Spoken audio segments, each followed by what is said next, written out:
Mari kita bahas tentang pinjaman online yang ingin melaporkan nasabahnya yang gagal bayar ke polisi dan memberitahukan hal tersebut melalui surat resmi yang diperantarakan oleh kuasa hukum dari pinjol tersebut.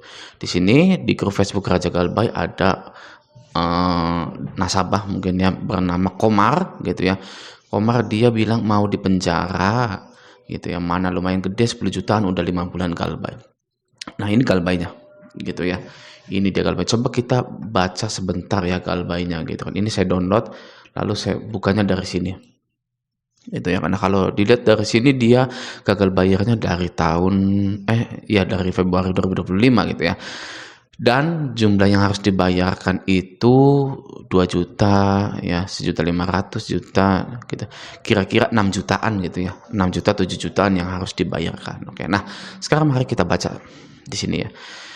Mengingat saudara atau saudari tidak kunjung menyelesaikan kewajiban hukum pembayaran saudara atau saudari yang tertunggak dan jatuh tempo meskipun telah kami peringatkan beberapa kali, maka melalui surat pemberitahuan tindakan hukum ini ya, kami menyatakan akan menempuh seluruh upaya hukum yang tersedia, diantaranya memberikan laporan kepada OJK, lalu mengajukan gugatan secara perdata, dan atau membuat laporan polisi ya dalam tahap dan tingkatan apapun.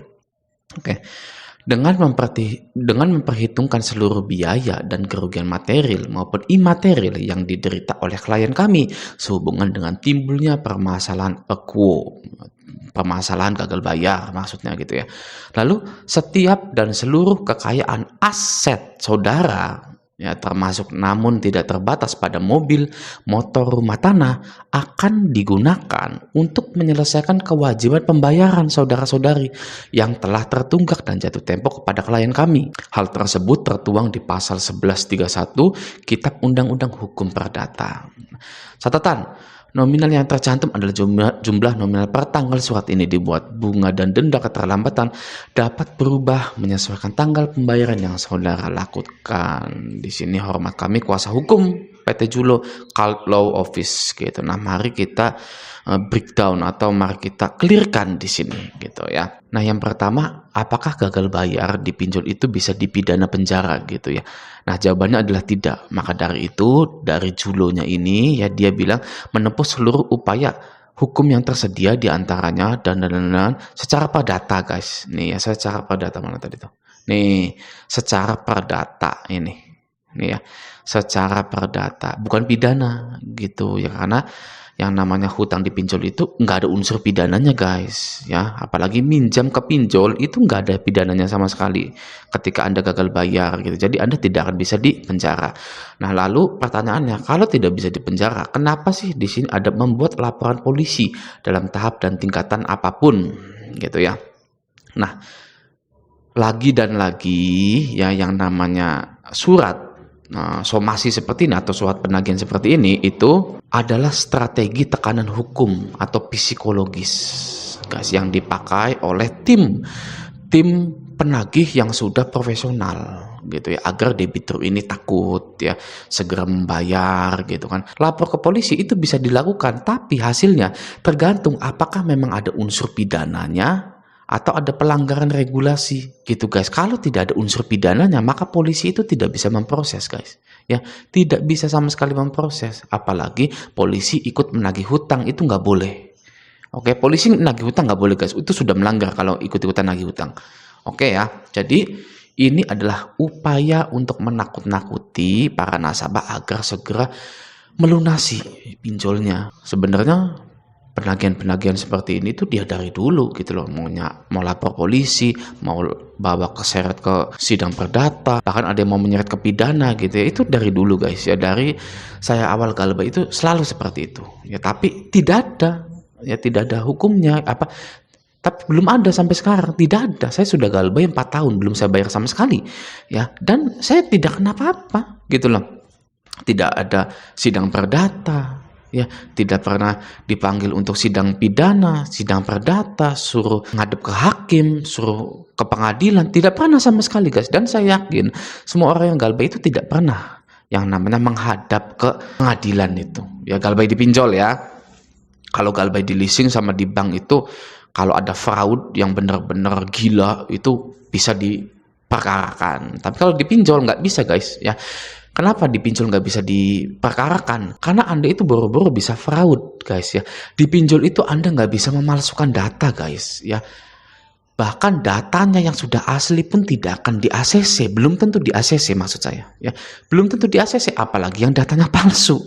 Ya nicknya palsu, namanya palsu, nggak mungkin bisa. Pinjol itu sudah canggih ya. Kalau mereka masih bisa dibohongin sama Photoshop, sama Canva, ngubah-ngubah nick ya kan, gonik-gonik, gocek-nik gitu ya. Ya gila. Ya bisa udah bangkrut, pinjol nggak bisa bertahan sampai sekarang gitu. Jadi jangan kemakan sama yang namanya Anda telah melakukan pemalsuan, nggak bisa.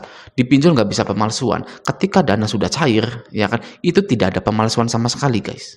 Ya, kalau sampai ada pemalsuan dan ACC berarti yang salah dari pihak internal pinjolnya. Ya, bisa dilihat tuh analisnya, apakah analisnya ini kasus ya kan sengaja meng-ACC biar bagi dua gitu. Oke, jadi sudah jelas ya, ini laporan polisi ini hanya gertakan saja gitu. Nah sekarang kita kalau gertakan bang, di sini ada pasal 1131 kitab-kitab undang-undang hukum perdata, yang mana rumah kita, motor kita itu bisa untuk menyelesaikan kewajiban. Nah jadi itu adalah dasar hukum untuk sita jaminan jika kasus Anda itu masuk ke pengadilan dan dikabulkan oleh hakim. Ya, jadi misalkan hakimnya ketok palu, oh ya sudah, sita rumahnya, jegrek, gitu kan guys ya. Itu bisa seperti itu. Ya, oh ya sudah, sita motornya, ketok palu, gitu. Itu bisa. Oke ya. Nah sekarang pertanyaannya, kalau Anda nggak punya rumah, nggak punya motor, nggak punya mobil, apa yang mau disita? Kita bahas yang itu dulu. Orang yang tidak punya apa-apa, apa yang mau disita? Ya kan? Apakah dirinya disita? Gitu kan? Kan nggak bisa sama sekali. Nah, nanti hakim akan memutuskan bahwa Anda harus nyicil. Kuatnya berapa sebulannya? Misalkan 100.000 per bulan, 100.000 per 2 bulan, atau 50.000 per bulan. Itu nanti akan ditentukan oleh hakim. Nah, sama juga dengan orang yang misalkan punya rumah, punya tanah, punya motor, itu disuruh nyicil guys, Anda itu. Tidak semerta-merta rumah Anda bisa disita. Anda galbainya berapa sih? Ya 7 juta rumah disita, motor disita, nggak bisa guys, seperti itu. Nah jadi hakim pun melihat Anda atas dasar asas keadilan guys. Ya misalkan Anda ditanya, apakah Anda masih berniat baik untuk membayar? Anda jawab saja iya gitu. Iya Pak, saya sebulan mampu 100.000. Ketok palu gitu guys. Sudah guys. Ya karena Anda sudah ada itikat baiknya gitu guys ya. Daripada rumah disita ya kan, mobil disita, rumah disita, masih mending Anda bilang saja seperti itu. Wah bang, berarti sekarang harus dicicil dong bang pinjol ini. Kata siapa harus nyicil pinjol? Ya kan? Ini kalau benar-benar Anda ini ya dipanggil oleh pengadilan untuk menghadap menyelesaikan masalah hutang piutang Anda. Ya, kalau tidak ya lanjutkan galbainya. Ini mah kalau dipanggil saja, kalau dipanggil itu ya mau gimana gitu. Kita udah mentok guys, udah jalan buntu. Kata hakimnya Anda niat bayar, ya masa enggak, saya nggak mau niat bayar, enak aja gitu. Waduh, ya nggak bisa guys, etika seperti itu. Ya kan, terpaksa kita harus bilang, iya Pak saya niat bayar, tapi sebulannya 100.000. Ya kan, tok palu sah sebulan 100.000. Nanti ya ketika Anda nyicil Anda galbay lagi ya kan, ketika Anda sudah diketok palu 100.000 per bulan nanti Anda galbay lagi gitu kan. Jadi ya kan, apakah sekarang dicicil? Tidak ada yang nyuruh Anda nyicil ya kan, bahkan pinjol pun nggak mau Anda itu nyicil ya kan, pengennya cash terus, apa pengennya langsung gitu kan, sesuai dengan tagihan. Ini mah kalau beneran sudah jalan buntu ya, Anda itu sudah dipanggil oleh pengadilan gitu. Faktanya sekarang tidak ada yang dipanggil ya, yang galbay sudah seperti saya 4 tahun belum dipanggil sama sekali. Dan juga kenapa pengadilan itu memutuskan Anda untuk menyicil, karena proses penyitaan itu biayanya sangat besar guys sebenarnya ya, gede sekali biayanya ya. Jangankan proses sitanya ya, agar kasus Anda naik ke pengadilan itu biayanya sangat gede sekali guys. Terus mau satu-satu gitu, hanya galbay 7 juta gitu kan, terus masuk ke pengadilan, terus kata hakimnya udah dicicil 100.000, terus cicil lagi 100.000, ya bangkrut guys pinjolnya guys, kalau semua nasabah itu dimasukkan ke kasus perdata semua gitu. Oke ya, nah semoga dengan video kali ini jelas ya bahwa surat seperti ini memang nyata guys ya. Surat ini memang nyata guys, tapi ya isinya itu tidak membahayakan guys ya. Yang namanya gagal bayar tidak bisa dipenjara. Ya kan, kalaupun misalkan Anda nanti dipanggil ke pengadilan, itu kasusnya perdata, bukan pidana penjara, oke.